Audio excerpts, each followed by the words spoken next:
राधे राधे प्रभु जी। अब हम भगवत गीता पढ़ रहे हैं। हमारे ठाकुर जी को भगवत गीता हमें रोज़ सुनानी है। तो जैसे कल हमने पृष्ठभूमि पढ़ी थी भगवत गीता की, अब आज हम श्रीमद् भगवत गीता से आज से हम अध्याय शुरू कर रहे हैं। आज पहला अध्याय पढ़ेंगे। तो इसके पहले हम हरे कृष्ण महामंत्र बोलते। हरे कृष्ण कृष्ण कृष्ण हरे हरे, हरे राम राम राम हरे हरे। जय श्री हरि। श्रीमद् भगवत गीता यथारूप की जय।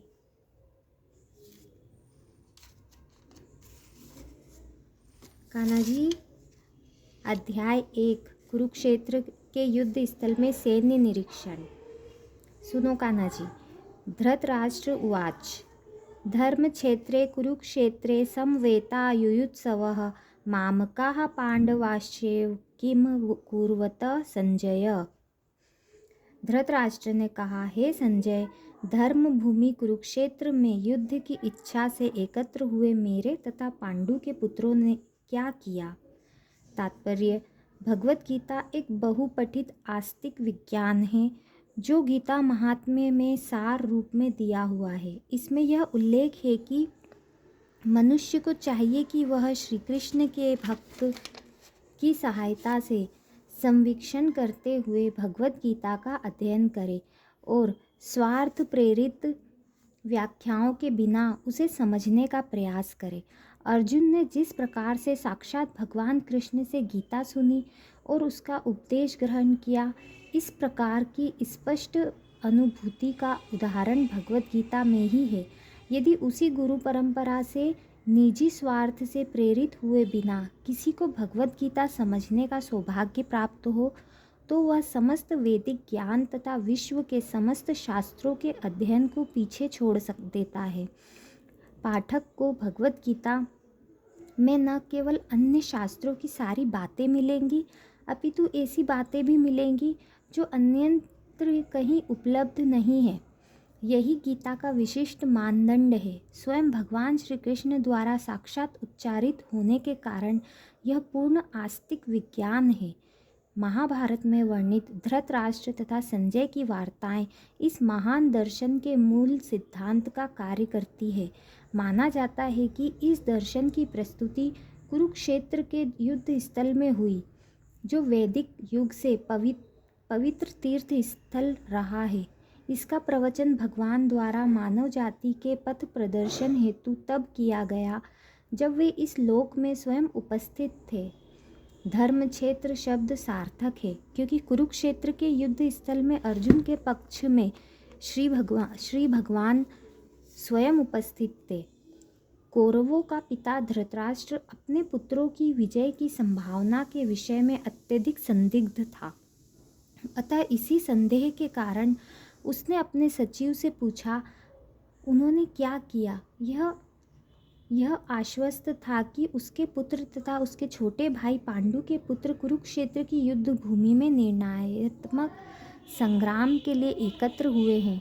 फिर भी उसकी जिज्ञासा सार्थक है। वह नहीं चाहता था कि भाइयों में कोई समझौता हो, अतः वह युद्ध भूमि में अपने पुत्रों की नियति के विषय में आश्वस्त होना चाह रहा था। चूँकि इस युद्ध को कुरुक्षेत्र में लड़ा जाना था, जिसका उल्लेख वेदों में स्वर्ग के निवासियों के लिए भी तीर्थ स्थल के रूप में हुआ है, अतः धृतराष्ट्र अत्यंत भयभीत था कि इस पवित्र स्थल का युद्ध के परिणाम पर न जाने कैसा प्रभाव पड़े। उसे भली भांति ज्ञात था कि इसका प्रभाव अर्जुन तथा पांडु के अन्य पुत्रों पर अत्यंत अनुकूल पड़ेगा, क्योंकि स्वभाव से वे सभी पुण्यात्मा थे। संजय श्री व्यास का शिष्य था, अतः उनकी कृपा से संजय धृतराष्ट्र के कक्ष में बैठे बैठे कुरुक्षेत्र के युद्ध स्थल का दर्शन कर सकता था। इसलिए धृतराष्ट्र ने उससे युद्ध स्थल की नियति के विषय में पूछा। पांडव तथा धृतराष्ट्र के पुत्र दोनों ही एक वंश से संबंधित है, किंतु यहाँ पर धृतराष्ट्र के वाक्य से उसके मनोभाव प्रकट होते हैं। उसने जानबूझकर अपने पुत्रों को कुरु कहा और पांडु के पुत्रों को वंश के उत्तराधिकारी से विलग कर दिया। इस तरह पांडु के पुत्रों अर्थात अपने भतीजों के साथ धृतराष्ट्र की विशिष्ट मन स्थिति समझी जा सकती है।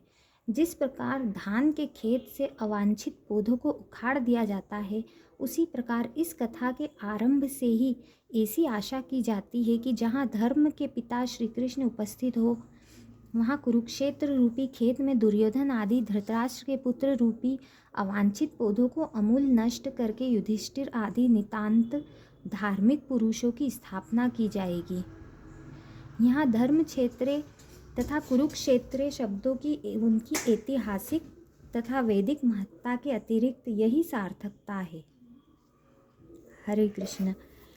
अब संजय वाच। अब संजय बोल रहे हैं।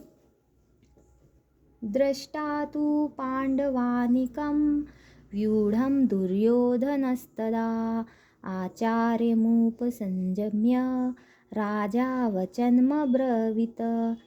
संजय ने कहा, हे राजन, पांडु पुत्रों द्वारा सेना की व्यूह रचना देखकर राजा दुर्योधन अपने गुरु के पास गया और उसने ये शब्द कहे। तात्पर्य, धृतराष्ट्र जन्म से अंधा था। दुर्भाग्यवश वह आध्यात्मिक दृष्टि से भी वंचित था। वह यह भी जानता था कि उसी के समान उसके पुत्र भी धर्म के मामले में अंधे हैं, और उसे विश्वास था कि पांडवों के साथ कभी भी समझौता नहीं कर पाएंगे, क्योंकि पांचों पांडव जन्म से ही पवित्र थे। फिर भी उसे तीर्थ स्थान के प्रभाव के विषय में संदेह था। इसीलिए संजय युद्ध भूमि की स्थिति के विषय में उसके प्रश्न के मंतव्य को समझ गया। अतः वह निराश राजा को प्रोत्साहित करना चाह रहा था। उसने उसे विश्वास दिलाया कि उसके पुत्र पवित्र स्थान के प्रभाव में आकर किसी प्रकार का समझौता करने नहीं जा रहे हैं। उसने राजा को बताया कि उसका पुत्र दुर्योधन पांडवों की सेना को देखकर तुरंत अपने सेनापति द्रोणाचार्य को वास्तविक स्थिति से अवगत कराने गया। यद्यपि दुर्योधन को राजा कहकर संबोधित किया गया है, तो भी स्थिति की गंभीरता के कारण उसे सेनापति के पास जाना पड़ा। अतएव दुर्योधन राजनीतिज्ञ बनने के लिए सर्वथा उपयुक्त था, किंतु जब उसने पांडवों की व्यूह रचना देखी तो उसका यह कूटनीतिक व्यवहार उसके भय को छिपा न पाया। श्लोक 3। पश्येतां पाण्डुपुत्राणामाचार्य महतीं च मूम व्यूढ़ां द्रुपदपुत्रेण तव शिष्येण धीमता। हे आचार्य, पांडुपुत्रों की विशाल सेना को देखें, जिसे आपके बुद्धिमान शिष्य द्रुपद के पुत्र ने इतने कौशल से व्यवस्थित किया है। तात्पर्य, परम राजनीतिज्ञ दुर्योधन महान ब्राह्मण सेनापति द्रोणाचार्य के तोपों को इंगित करना चाहता था। अर्जुन की पत्नी द्रौपदी के पिता राजा द्रुपद के साथ द्रोणाचार्य का कुछ राजनीतिक झगड़ा था।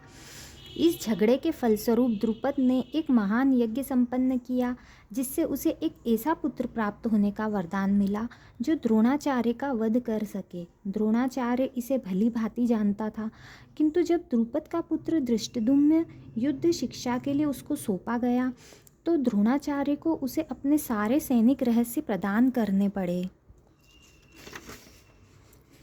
प्रदान करने में कोई झिझक नहीं हुई।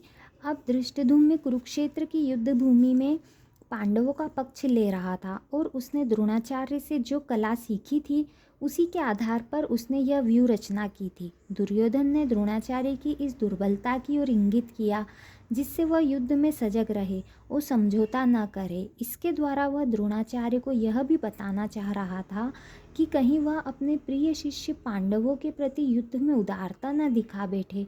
विशेष रूप से अर्जुन उसका अत्यंत प्रिय एवं तेजस्वी शिष्य था। दुर्योधन ने यह भी चेतावनी दी कि युद्ध में इस प्रकार की उदारता से हार हो सकती है।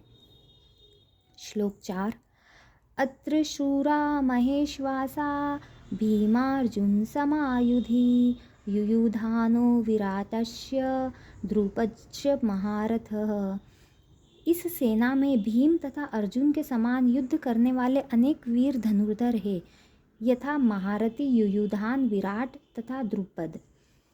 तात्पर्य, यद्यपि युद्ध कला में द्रोणाचार्य की महान शक्ति के समक्ष धृष्टद्युम्न महत्वपूर्ण बाधक नहीं था, किंतु ऐसे अनेक योद्धा थे जिनसे भय था। दुर्योधन इन्हें विजय पथ में अत्यंत बाधक बताता है, क्योंकि इनमें से प्रत्येक योद्धा भीम तथा अर्जुन के समान दुर्जेय था। उसे भीम तथा अर्जुन के बल का ज्ञान था, इसीलिए वह अन्यों की तुलना इन दोनों से करता है। श्लोक 5।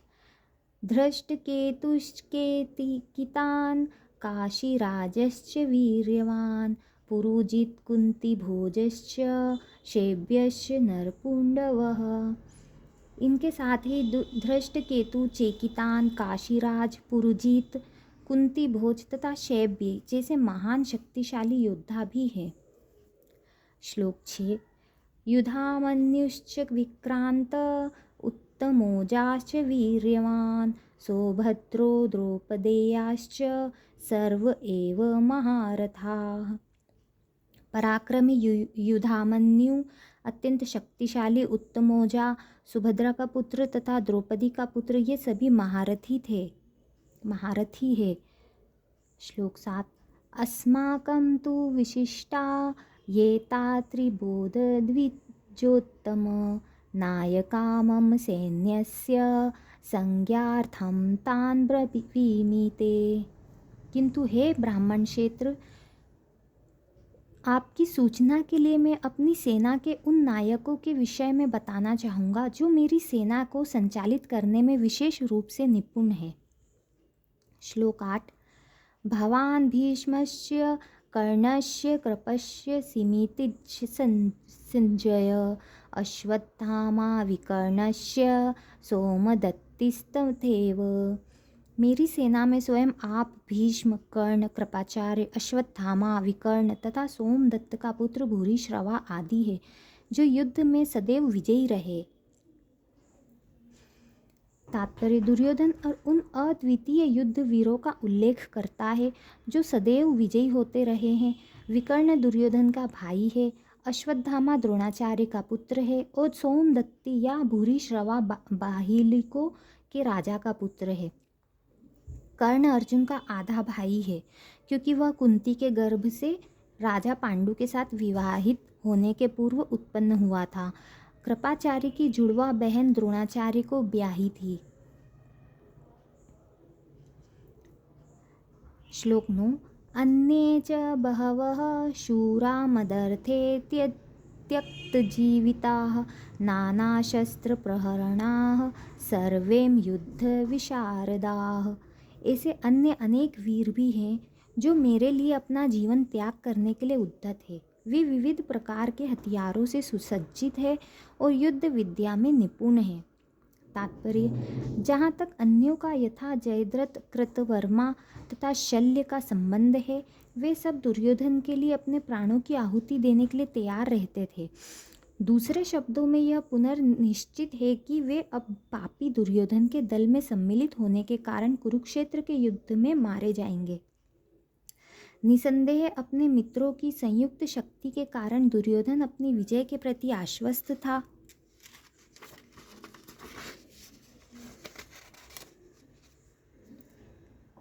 श्लोक 10। अपर्याप्तं तदस्माकं बलं भीष्माभिरक्षितं पर्याप्तं त्विदमेतेषां बलं भीमाभिरक्षितं।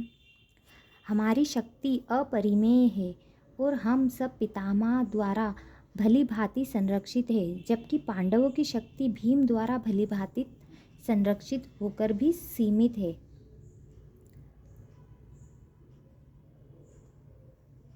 तात्पर्य: यहाँ पर दुर्योधन ने तुलनात्मक शक्ति का अनुमान प्रस्तुत किया है। वह सोचता है कि अत्यंत अनुभवी सेना नायक भीष्म पितामह के द्वारा विशेष रूप से संरक्षित होने के कारण उसकी सशस्त्र सेनाओं की शक्ति अपरिमेय है। दूसरी ओर पांडवों की सेना सीमित है, क्योंकि उनकी सुरक्षा एक कम अनुभवी नायक भीम द्वारा की जा रही है, जो भीष्म की तुलना में नगण्य है। दुर्योधन सदैव भीम से ईर्ष्या करता था, क्योंकि वह जानता था कि यदि उसकी मृत्यु कभी हुई भी तो वह भीम के द्वारा ही होगी, किंतु साथ ही उसे दृढ़ विश्वास था कि भीष्म की उपस्थिति में उसकी विजय निश्चित है, क्योंकि भीष्म कहीं अधिक उत्कृष्ट सेनापति है। वह युद्ध में विजयी होगा, यह उसका दृढ़ निश्चय था। श्लोक 11।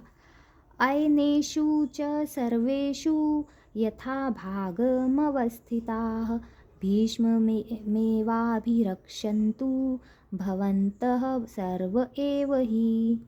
अतएव सैन्य व्यूह में अपने अपने मोर्चों पर खड़े रहकर आप सभी भीष्म पितामह को पूरी पूरी सहायता दें। तात्पर्य, भीष्म पितामह के शौर्य की प्रशंसा करने के बाद दुर्योधन ने सोचा कि कहीं अन्य योद्धा यह न समझ ले कि उन्हें कम महत्व दिया जा रहा है। अतः दुर्योधन ने अपने सहज कूटनीतिक ढंग से स्थिति संभालने के उद्देश्य से उपर्युक्त शब्द कहे। उसने बलपूर्वक कहा कि भीष्मदेव निसंदेह महानतम योद्धा है, किंतु अब वे वृद्ध हो चुके हैं। अतः प्रत्येक सैनिक को चाहिए कि चारों ओर से उनकी रक्षा का विशेष ध्यान रखे। हो सकता है कि वे किसी एक दिशा में युद्ध करने में लग जाएं और शत्रु इस व्यस्तता का लाभ उठा ले। अतः यह आवश्यक है कि अन्य योद्धा मोर्चों पर अपनी अपनी स्थिति पर अडिग रहें और शत्रु को व्यूह न तोड़ने दें। दुर्योधन को पूर्ण विश्वास था कि कुरुओं की विजय भीष्म देव की उपस्थिति पर निर्भर है। उसे युद्ध में भीष्म देव तथा द्रोणाचार्य के पूर्ण सहयोग की आशा थी, क्योंकि वह अच्छी तरह जानता था कि इन दोनों ने उस समय एक शब्द भी नहीं कहा था जब अर्जुन की पत्नी द्रौपदी की को असहायावस्था में भरी सभा में नग्न किया जा रहा था, और जब उसने उनसे न्याय की भीख मांगी थी, यह जानते हुए भी कि इन दोनों सेनापतियों के मन में पांडवों के लिए स्नेह था। दुर्योधन को आशा थी कि वे इस स्नेह को उसी तरह त्याग देंगे जिस तरह उन्होंने ध्रुत क्रीड़ा के अवसर पर किया था। श्लोक 12। तस्य संजयन् हर्षं कुरु वृद्धः पितामहः सिंहनादं विनक्रोत्रे शंखदद्मो प्रतापवान।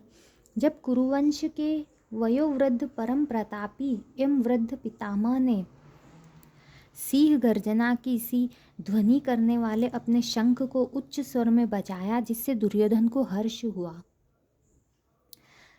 तात्पर्य, कुरुवंश के वयोवृद्ध पितामह अपने पौत्र दुर्योधन का मनोभाव जान गए और उसके प्रति अपनी स्वाभाविक दयावश उन्होंने उसे प्रसन्न करने के लिए अत्यंत उच्च स्वर से अपना शंख बजाया, जो उनकी सिंह के समान स्थिति के अनुरूप था। अप्रत्यक्ष रूप में शंख के द्वारा प्रतीकात्मक ढंग से उन्होंने अपने हताश पौत्र दुर्योधन को बता दिया कि उन्हें युद्ध में विजय की आशा नहीं है, क्योंकि दूसरे पक्ष में साक्षात भगवान श्री कृष्ण है। फिर भी युद्ध का मार्गदर्शन करना उनका कर्तव्य था और इस संबंध में वे कोई कसर नहीं रखेंगे। श्लोक 13। ततः शंकाश्च भैर्यश्च पणवान् खगोमुखाः सहसैवाभ्यहन्यन्त सशब्दस्तुमुलोऽभवत्। तत्पश्चात शंख, नगाड़े, बिगुल, तुरही तथा सींग सहसा एक साथ बज उठे। वह समवेत स्वर अत्यंत कोलाहलपूर्ण था। श्लोक 14। ततः श्वेतैर्हर्यैर्युक्ते महती स्यन्दने स्थितो माधवः पांडवश्चैव दिव्यो शंखो प्रदध्यमतुः। दूसरी ओर से श्वेत घोड़ों द्वारा खींचे जाने वाले विशाल रथ पर आसीन कृष्ण तथा अर्जुन ने अपने अपने दिव्य शंख बजाए। तात्पर्य, भीष्म द्वारा बजाए गए शंख की तुलना में कृष्ण तथा अर्जुन के शंखों की दिव्य कहा गया है। दिव्य शंखों के नाद से यह सूचित हो रहा था कि दूसरे पक्ष की विजय की कोई आशा न थी, क्योंकि कृष्ण पांडवों के पक्ष में थे। जयस्तु पांडुपुत्राणाम येषां पक्षे जनार्दनः। जय सदा पांडु के पुत्र जैसों की होती है, क्योंकि भगवान कृष्ण उनके साथ है, और जहाँ जहाँ भगवान विद्यमान है वहीं वहीं लक्ष्मी भी रहती है, क्योंकि वे अपने पति के बिना नहीं रह सकती। अतः जैसा कि विष्णु या भगवान कृष्ण के शंख द्वारा उत्पन्न दिव्य ध्वनि से सूचित हो रहा था, विजय तथा श्री दोनों ही अर्जुन की प्रतीक्षा कर रही थी। इसके अतिरिक्त जिस रथ में दोनों मित्र आसीन थे वह अर्जुन को अग्नि देवता द्वारा प्रदत्त था और इससे सूचित हो रहा था कि तीनों लोकों में जहाँ कहीं भी यह जाएगा वहाँ विजय निश्चित है। राधे राधे भक्तों, अब आगे की कथा हम कल पढ़ेंगे। आज के लिए इतना ही। राधे राधे। जय श्री हरि। हरे कृष्ण कृष्ण कृष्ण हरे हरे, हरे राम राम राम हरे हरे। जय श्री हरि।